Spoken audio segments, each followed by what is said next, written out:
உங்க லெவலுக்கு வேலை செய்யுங்கடா. என் சக்திக்கு மீறின ப்ராஜெக்ட்னு சொல்லிட்டு அப்படியே ஓடிடு. நான் உனக்கு 5 இல்லைன்னா 10 தரேன். இல்ல என்னடா பண்ணுவ?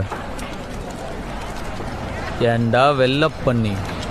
எந்த வேலையும் செய்யாம தகுதியான படிப்பும் இல்லாம உங்க அப்பா பணக்காரங்கிற ஒரே காரணத்தினால நோகாம நேரா முதலாளி சீட்ல உக்காந்த உனக்கே இவ்வளோ திமிர் இருக்கே.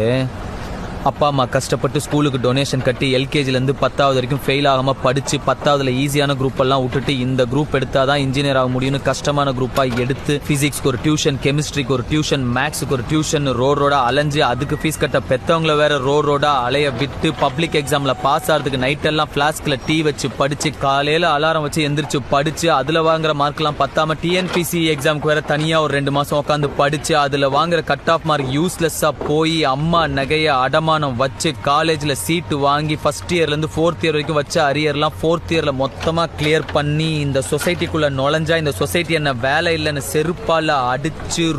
ரோடா வேலை தேடி அலைஞ்சு 3 வருஷம் 4 வருஷம் வீட்டுல தண்டமா உக்காந்து அப்பா என்ன தண்டச்சோறுன்னு திட்டி சாப்பிடுற ஒவ்வொரு வாய் சாப்பாடும் தொண்டையில சிக்கி